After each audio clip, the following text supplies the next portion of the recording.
سورہ دہر شروع کریں گے۔ سورہ دہر مکی سورت ہے، اس میں 31 آیات ہیں، اور اس کے 2 نام اور بھی ہیں۔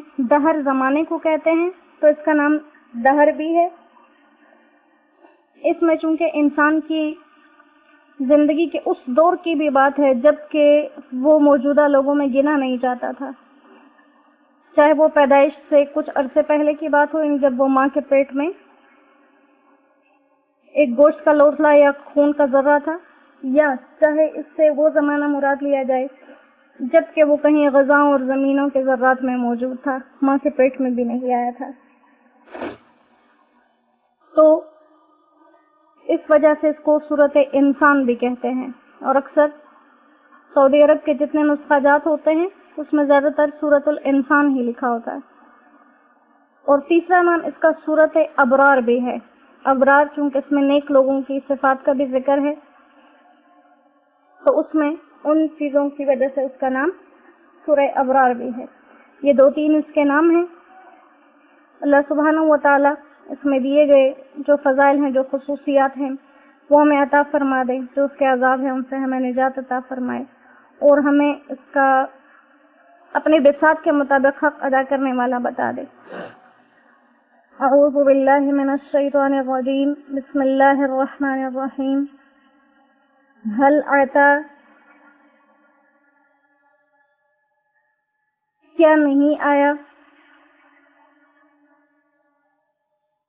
علی الانسان، انسان پر، حین، ایک وقت، من الدہر، زمانے میں سے، لم یکن، کہ وہ نہیں تھا، شیئا مذکورا، کوئی قابل ذکر چیز۔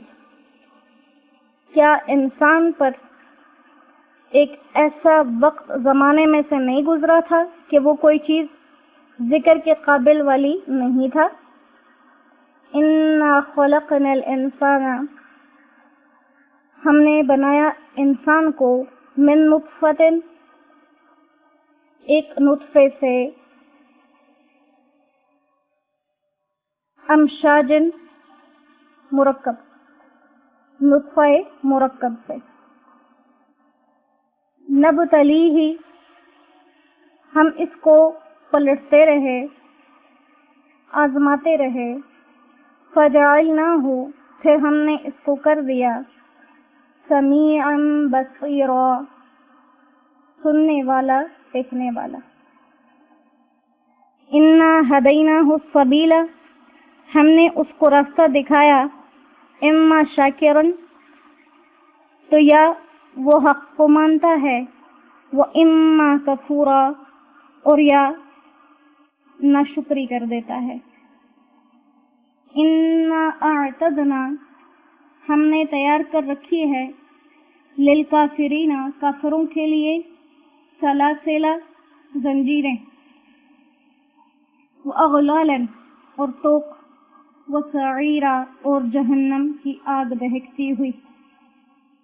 ان الابرار، بے شک جو نیک لوگ ہیں، یشربون، وہ پیئیں گے، من کأس، ایسے پیالوں میں سے، مزاجها، جس کے اندر ملونی کی جائے گی، ملاوٹ کی جائے گی، جس میں ملایا جائے گا، کافورا، جنت کا کافور، عینن، ایک چشمہ ہے، یشربو بہا، جس سے پیتے ہیں، عباد اللہ، اللہ کے بندے، یفجرونہا، اور چلاتے ہیں وہ، تفجیرہ، اس کی نالیاں، یوفون، وہ پورا کرتے ہیں، بالنظر، اپنی منتوں کو، ویخافون، اور ڈرتے ہیں، یومن، اس دن سے، کان شرہ، جس کا شر، جس کی برائی، مستطیرہ، پھیلی ہوئی ہے، یعنی وہ اپنی نظروں کو، منتوں کو پورا کرتے ہیں اور اس دن کے شر سے ڈرتے ہیں جس کی شر کی کیفیت کیا ہے، مستطیر، وہ پھیلا ہوا شر۔ وَيُطْعِمُونَ الطَّعَامَ، اور وہ کھلاتے ہیں کھانا، عَلَى حُبِّهِ، اپنی ضرورت کے باوجود بھی مسکینن محتاجوں کو، و یتیمن یتیموں کو، و اسیرا اور قیدیوں کو. اور کھلا کر کیا کہتے؟ انما نطعمکم، ہم تمہیں کھلاتے ہیں لوجہ اللہ، اللہ کی رضا کے لیے. لا نريد منکم جزاء، ہم تم سے کوئی بدلہ نہیں چاہتے.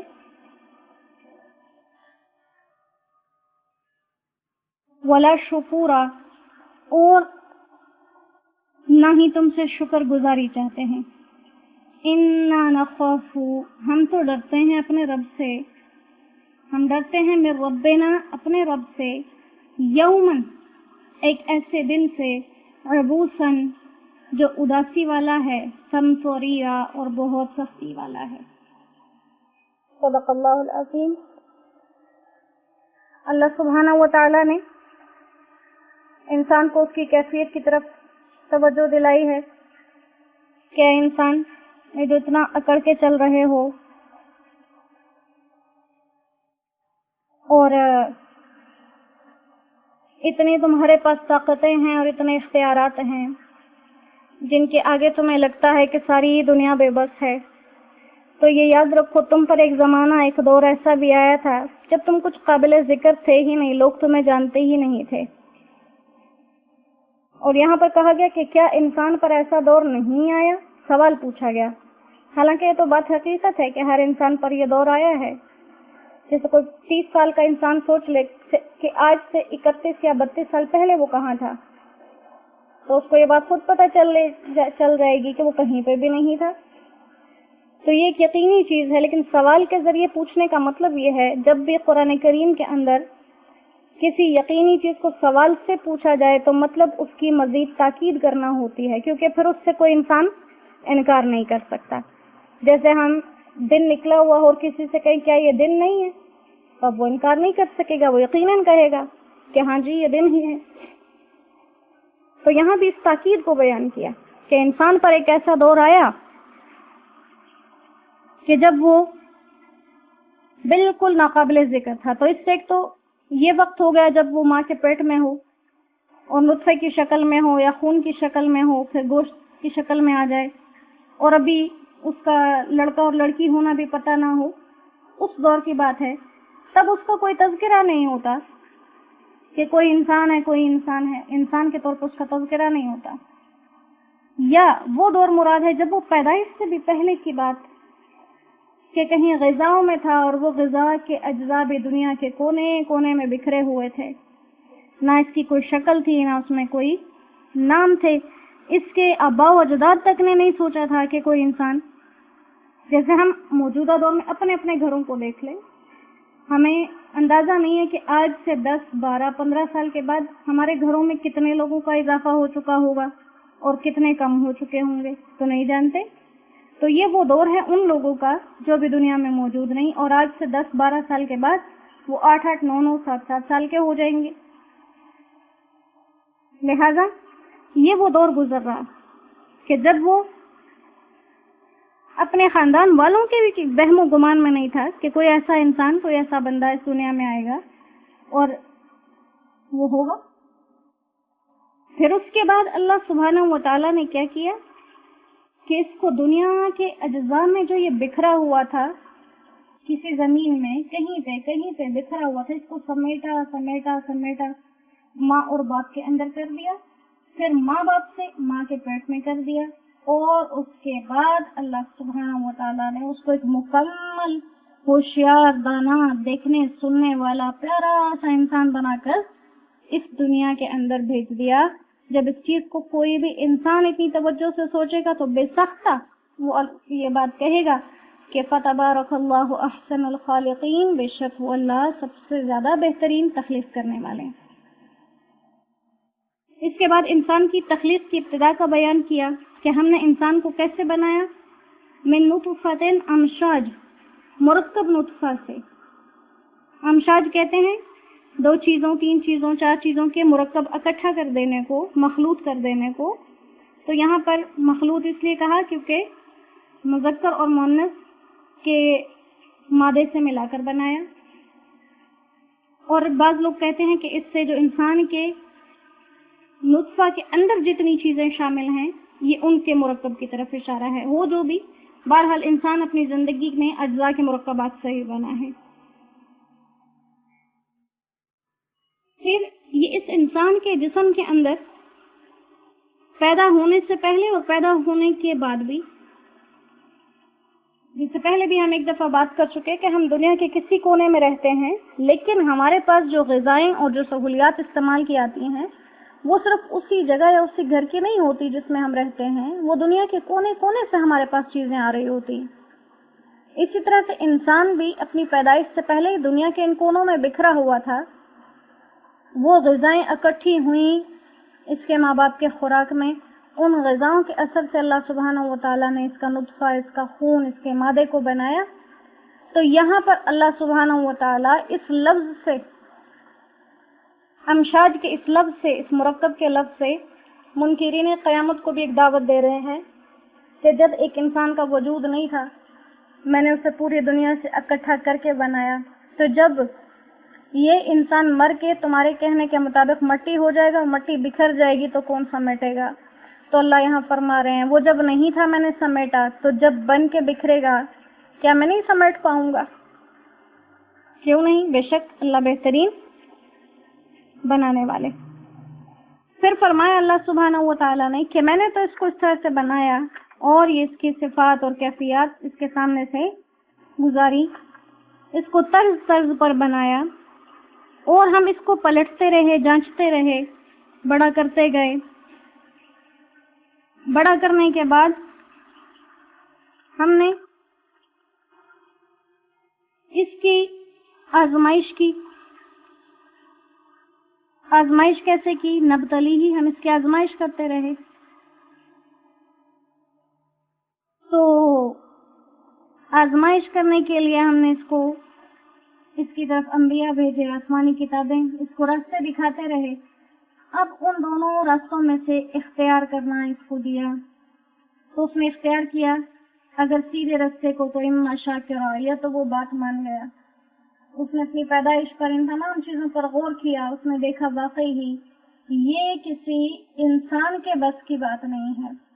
ان تمام چیزوں کو دیکھا، شکر گزار ہوا، اور یہاں پر شاکر کہا گیا کس انسان کو؟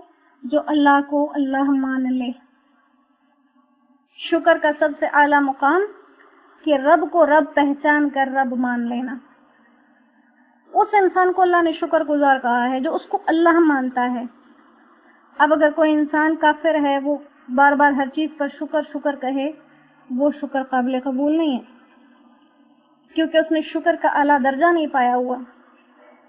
شکر کا اعلیٰ درجہ اللہ فرماتے ہیں مجھے رب مان لو، اور یا وہ ناشکرا ہو جاتا ہے، اما کفورا، ناشکرا ہو جاتا ہے. ناشکرے کی ابتدائی پن کیا ہے کہ وہ کافر رہے. کافر کو اللہ نے ناشکرا کہا، حالانکہ بہت سے کافر ہر چیز کے اوپر ہم سنتے ہیں ان کی زبانوں سے بھی کہ جو کچھ ہمیں ہمارے گاڈ نے دیا ہے اس پہ ہم اس کے لیے تھینک فل ہیں، شکر گزار ہیں، ناشکری تو نہیں کر رہے. لیکن اللہ نے فرمایا شکر گزار اور ناشکری کی تعریف کیا ہے؟ شکر گزار وہ ہے جو رب کو رب مانے، ناشکرا وہ ہے جو اس کا منکر رہے، جو اس کا کافر رہے. اور پھر ان کے انجام کا ذکر کیا کہ کافروں کے لیے زنجیریں ہیں اور توق ہیں اور جہنم ہے،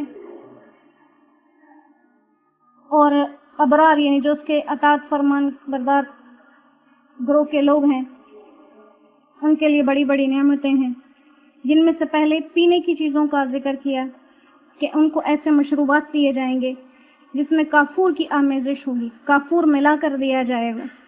یشربون من کأس کان مزاجها کافورا، ایسے برتنوں میں ان کو پینے کے لیے دیا جائے گا جن میں ان کو آمیزش کر کے کافور کی دی جائے گی. اور یہ دنیا کا ایک کافور ہوتا ہے جو ہم دیکھتے ہیں لوگ بکسوں میں یا کپڑوں میں یا ان چیزوں میں رکھتے ہیں، یہ وہ کافور نہیں ہے، یہ جنت کی کوئی کافور ہے جو پینے کے لیے ہے. اور بعض جگہوں سے ثابت ہوتا ہے کہ ایک چشمہ ہے، اور وہاں پر جیسے ہم سنتے ہیں کہ جنت میں ہر چیز کی نہریں ہوں گی اور چشمے ہوں گے، تو یہ وہ والی. یہ اب اس سے کوئی یہ نہ سمجھ لے کہ دنیا کی جو کافور ہے اتنی بدبودار ہے، یہ تو کوئی پی نہیں سکتا، تو ایسے یہ وہ چیزیں نہیں ہیں. یہ جنت کی کافور ہے جو پینے کے لیے ہے. اور کہا آگے کہ یہ کافور کیا ہے. اب اگلی آیت ہے عینا یشرب بہا عباد اللہ. اس آیت کے اندر علماء فرماتے ہیں یا تو یہ آیت اسی کافور کی مزید وضاحت ہے جس کے بارے میں کہا گیا کہ وہ ایسے برتنوں سے پیئیں گے کہ جن برتنوں میں پینے کے لیے جو ان کو دیا جا رہا ہے اس میں کافور کی آمیزش ہے. تو کہا یہ کافور کیا ہے. عینن یہ ایک چشمہ ہے. یشرب بہا عباد اللہ جس سے اللہ کے بندے پیئیں گے. اللہ کے بندے پیئیں گے یا تو یہ بات ہو گئی کہ یہ کافور چشمہ ہے. لیکن بعض لوگ کہتے ہیں کہ یہاں پر کافور ایک الگ چیز ہے اور اس آیت میں کسی اور دوسری چیز کا ذکر ہے اور یہ دوسرا الگ چشمہ اور الگ پانی ہے اور عباد اللہ سے جنت والوں کی کوئی دوسری جماعت مراد ہے جو ابرار سے کم درجے پر ہے. بعض لوگ کہتے ہیں یہ ابرار ہی کا جو بیان کیا جا رہا ہے یہ اسی کی تفسیر ہے کہ ابرار کو جو دیا جا رہا ہے پینے کے لیے کافور کی ملاوٹ. تو یہ کافور کی ملاوٹ جو کافور ہے یہ ایک چشمہ ہے جس میں سے یہ اللہ کے بندے یعنی ابرار پیئیں گے. اور بعض لوگ کہتے ہیں کہ نہیں یہ الگ سے مزید دوسری جماعت کا ذکر ہے. اور جیسے ہم یہ بات سنتے ہیں کہ جنت میں جنتیوں کی مختلف جماعتیں ہو جائیں گی اپنے اپنے اعمال کے اعتبار سے. جیسے اس دن بھی ہم نے پڑھا کہ اللہ کی طرف سے دیا ہوا انعامی بدلہ ہے اپنے اپنے اعمال کے حساب سے. تو کہا کہ یہ عباد اللہ پھر ابرار سے نیچے کے نیک کار لوگ ہیں جو ان سے درجے میں کچھ نیک ہوں گے لیکن کم ہوں گے. تو ان کو دیا جائے گا پینے کے لیے. اور ایک حدیث مبارکہ کا مفہوم ہے جیسے جو سب سے اعلیٰ کہ جنت میں کچھ جنتی ایسے ہوں گے جو خود اٹھ کر اپنے کھانے پینے کی چیزیں اپنے لیے اٹھائیں گے. پھر ان سے جو اوپر درجہ ہوگا ان کے لیے نوکر چاکر ہوں گے. جو ان سے درجہ ہوگا ان کے لیے حوریں اور نوکروں کی تعدادوں میں اور اضافہ ہوگا. جو ان سے اوپر ہیں وہ چیزوں کو حکم کریں گے چیزیں ان کے پاس آئیں گی. جو سب سے اعلیٰ ترین درجہ ہے وہاں خود اللہ کھلائیں گے پلائیں گے. اللہ اکبر. تو اسی حساب سے یہ کسی دوسرے طبقے کا ذکر ہو. جو بھی ہو بہت ہی بنصیب ہیں وہ لوگ چاہے ابرار ہوں اور چاہے عباد اللہ کی صفت میں آ جائیں. اللہ ہمیں اپنے فضل و کرم سے محض وہ کیا کہتے ہیں دھکے سے ان میں شامل کر دے. ہم ان میں شامل ہونے والے تو نہیں. اور کہا کہ ان کو یہ چیزیں کیوں مل رہی ہیں. پہلی صفت ان کے اندر ہے کہ یوفون بالنظر یہ اپنی نظر کو پورا کرتے ہیں. نظر جس کو ہم عام زبان میں منت کہتے ہیں کہ کوئی منت مان لے تو اس کو پورا کرتے ہیں. اور نظر یا منت عموماً اس چیز کو کہا جاتا ہے کہ جو شریعت نے ہم پہ لازم نہیں کیا کیونکہ جو شریعت لازم کرے سے واجب یا فرض کہتا ہے. یہ جو ہم نظر کے ذریعے سے اپنے اوپر لازم کر لیتے ہیں یہ وہ چیز ہے جو شریعت نے ہم پہ نہیں لگائی انسان نے خود اپنے اوپر لازم کر لی. تو یہ بتائی کیفیت ان کی کہ جب یہ اپنی لازم کی ہوئی چیز کو اتنی پابندی سے پورا کرتے ہیں تو سوچو وہ فرائض جو ان پر اللہ نے لگائے ہیں ان کو یہ کتنی پابندی سے پورا کرنے والے ہوں گے کہ یہ اپنی نظروں کو پورا کرتے ہیں. اور اس کے اندر ایک یہ مسئلہ ہو کہ نظر ہم جس چیز کی مانیں پہلی بات تو یہ کہ وہ جائز اور حلال چیز کی ہو گناہ کی یا نافرمانی کی نہ ہو. اگر کسی نے کسی گناہ کی نظر مان لی ناجائز کام کی تو اس کا توڑنا اور پھر توڑ کر قسم کا کفارہ ادا کر دے. دوسرا یہ کہ وہ اللہ کی طرف سے پہلے سے ہی واجب نہ ہو. جیسے آپ کو کہے میں نے آج منت مانی ہے میں نے زور کی نماز پڑھنی ہے تو یہ تو پہلے سے ہی فرض ہے. ایسی چیزوں کی نظر یا منت نہیں ہوتی. اور اگر کسی چیز کو اپنے اوپر نظر کے طور پر لازم کر رہے ہیں تو یوں کرنا چاہیے انسان کو کہ دیکھ لے کہ اس سے ملتی جلتی عبادت شریعت میں موجود ہو. یعنی ہم نوافل کی نظر مان سکتے ہیں حج اور عمرہ کی مان سکتے ہیں جو چیز شریعت میں جن کی صورت موجود ہو روزے کی مان سکتے ہیں. جو عبادات شریعت میں موجود نہیں اس طرح کی نظریں ماننا وہ بیکار ہو جائیں گی لغو ہو جائیں گی. اور اس کے بعد کیا کرتے ہیں وَيُطْعِمُونَ الطَّعَامَ عَلَىٰ حُبِّهِ کہ یہ اپنی ضرورت کے باوجود کھانا کھلاتے ہیں. ایسے نہیں کہ جب ان سے بچ جائے تو کھلاتے ہیں. یہ اپنی ضرورت خود انہیں چاہیے ضرورت ہے لیکن اپنی ضرورت کے باوجود بھی یہ کھانا کھلا دیتے ہیں مسکین لوگوں کو، یتیم لوگوں کو اور قیدیوں کو۔ اور ابتدائی اسلام میں چونکہ غربت بہت زیادہ تھی اور قیدیوں کو کھلانے پلانے کے انتظامات بہت کم ہوتے تھے، تو اس لیے اس چیز کے اوپر زیادہ کثرت سے جو ہے وہ توجہ دی گئی کہ وہ قیدیوں کو بھی کھانا کھلاتے ہیں۔ تو یہ ابرار کی یہ کچھ نشانیاں بیان کی گئیں اور کہا کہ یہ لوگ جب ایسا کام کرتے ہیں تو اکڑ میں نہیں آتے، وہ کہتے ہیں کہ یہ ہم اللہ کی رضا کے لیے کر رہے ہیں، ہمیں دنیا میں کسی سے کوئی بدلہ، کوئی شکر گزاری نہیں چاہیے، ہم تو اپنے رب کے آگے اس سخت دن کھڑے ہونے سے ڈرتے ہیں جو بہت اداسی کا دن ہے اور جو بہت ہی سختی والا دن ہے۔ اللہ ہم سب کو اس دن کی اداسی سے، اس دن کی سختیوں سے اپنے حفظ و امن میں رکھے۔ بے شک وہ جس کو رکھ لے گا وہی امن میں رہے گا، اور جس کو وہ نہ رکھنا چاہے امن میں، اس انسان کو امن کی کوئی دلیل نہیں مل سکتی۔ اور وہی بات ہے کہ اللہ ہمیں دھکے سے اپنے ان لوگوں میں شامل رکھے، ہمارے اعمال، ہمارے اطوار، ہمارے کردار ایسے نہیں ہیں کہ ہم ان لوگوں کی جو ہے وہ جگہوں تک پہنچ سکیں۔ اللہ ہمیں اپنا شکر گزار بنائے، اور شکر کیا ہے؟ رب کو رب ماننا۔ یہ انشاءاللہ اپنے ساتھ اس بات کا تذکرہ کریں ہم آج، اور بار بار یہی التجا ہے، یہ ایک درخواست ہے، سبق سننے کی کوشش کریں، سبق سننے کی کوشش کریں اور اللہ سے مانگیں۔ اللہ آپ کا یہ کلام ہمارے ہاتھوں تک آ گیا ہے، صرف سننا ہے، اللہ ہمیں سنا دے۔ کتنی مایوسی، کتنی بے بسی اس انسان کے لیے جس کے ہاتھ میں یہ موجود ہو، وہ پھر بھی نہ سنے۔ وہ سوچ لے اللہ مجھ پر اتنا بھی مہربان نہیں کہ اپنا نام نہیں مجھ سے سنوانا چاہ رہا، تو انشاءاللہ کوشش کریں، ہم دعا مانگیں اللہ سے کہ اللہ ہمیں یہ سنا دے، یہ باتیں اللہ ہمارے دلوں میں اتار دے، ہمیں ان کے مطابق بنا دے، کیونکہ یہی ہماری دنیا اور آخرت کی کامیابی کا ذریعہ ہے۔ اور یہ بہت بابرکت دن ہے تمام امت کے لیے، تمام عالم اسلام کے لیے۔ ڈھیر ساری دعائیں، کس کے اٹھے ہوئے ہاتھ، کس کی مانگی دعا، کس کی شکل کی عاجزی اور آہوزاری اللہ کو پسند آ جائے ہمیں معلوم نہیں۔ ہماری مانگی ہوئی دعا سے کہاں کس کا کیا کام بن جائے ہمیں معلوم نہیں، لہذا دعاؤں میں تمام لوگوں کو یاد رکھیے۔ وما علینا الا البلاغ وآخر دعوانا ان الحمد للہ رب العالمین۔ السلام علیکم ورحمۃ اللہ وبرکاتہ۔